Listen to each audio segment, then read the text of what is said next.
बदलापूर शाळेतील एका प्रसिद्ध शाळेत 4 वर्षीय 2 चिमुकल्या मुलींवरती लैंगिक अत्याचाराची धक्कादायक घटना घडली।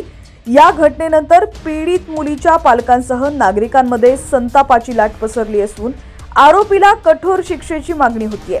यासाठी संतप्त नागरिकांनी बदलापूर स्थानकावर रेल्वे गाड्या रोकत आंदोलन केलं।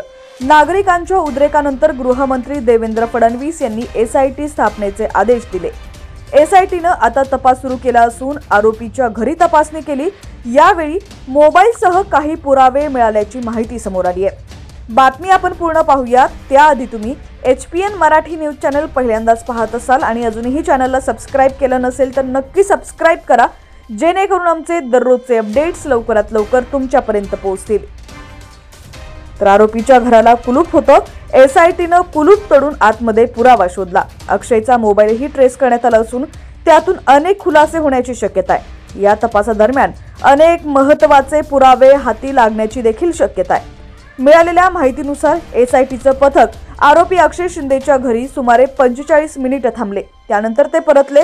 तपासादरम्यान काही महत्त्वाची कागदपत्र आणि अक्षयचा मोबाईल शोधण्यात आला। यावेळी आरोपीही त्यांच्यासोबत होता। त्याला 26 ऑगस्ट पर्यंत पोलीस कोठडीत ठेवण्यात आले।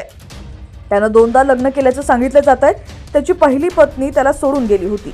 पहिल्या पत्नीला त्याला सोडून दिल्यानंतर फक्त 4 महिनेच झाले होते आणि त्यानंतर त्यानं दुसरं लग्न केलं। काही दिवसांनी त्याची दुसरीही पत्नी त्याला सोडून गेली। 16 ऑगस्ट रोजी शाळेच्या बाथरूममध्ये त्यानं 2 मुलींवरती लैंगिक अत्याचार केल्याचा आरोप त्याच्यावरती आहे।